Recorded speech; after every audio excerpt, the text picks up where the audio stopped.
Hi guys, welcome back to my channel. চলে এসেছি আবার একটা নতুন ঝকঝকে তকতকে ব্লগ নিয়ে তোমাদের কাছে। সব থেকে প্রথমে জানাই আজকে শুক্রবার, আমার সকল দর্শক বন্ধুকে জানাই জুমা মুবারক। জুমা মুবারকের আন্তরিক শুভেচ্ছা ও অভিনন্দন। ঠিক আছে, আজকে তোমরা কি দিয়ে লাঞ্চ করেছো বন্ধুরা, আমাকে একটু লিখে জানাবে। আমার আজকে খুব সিম্পল লাঞ্চ মেনু। প্রথমেই আছে সাদা ভাত,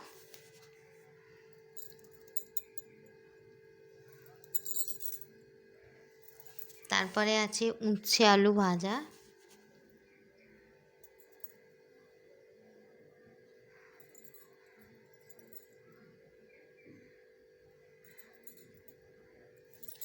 তারপরে আছে বাঁধাকপি দিয়ে আলু দিয়ে মাংসের তরকারি,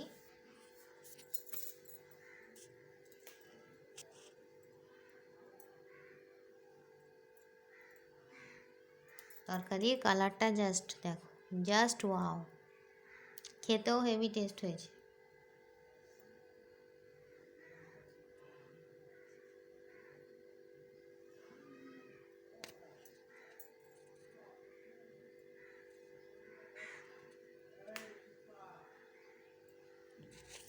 তারপর আছে চাটনি,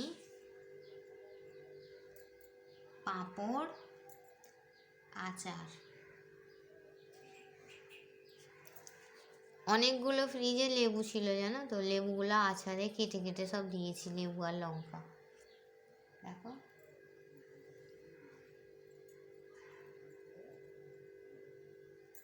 আর মোস্ট ইম্পর্টেন্ট হচ্ছে জল। জল ছাড়া কোনো খাওয়াই কমপ্লিট না, ইনকমপ্লিট, তাই না বন্ধুরা বলো? এই ভাতের থালায় কি সুন্দর বাইরে থেকে রোদটা পড়েছে, দেখো কি সুন্দর লাগছে না? তার মানে সূর্যও আমার ব্লগটা দেখছে, তাই তো? সাবস্ক্রাইব করেছে কি জিজ্ঞাসা করো তো, ঠিক আছে? যদি না সাবস্ক্রাইব করে, সাবস্ক্রাইব করে নিতে বলবে, ঠিক আছে? সূর্য তো সবারই বন্ধু, আমি বললেও হবে, তোমরা বললেও হবে, কি বলো? মজা করলাম একটু, কেউ আবার খারাপভাবে নিও না, ঠিক আছে? তো চলো, আজকে শুক্রবারের দিন বেশি কিছু ইচ্ছা করলেও রান্না করতে পারিনি, ঠিক আছে বন্ধুরা? Simple lifestyle, simple lunch menu, কি বুঝলে? সাদা ভাত, উচ্ছে আলু ভাজা,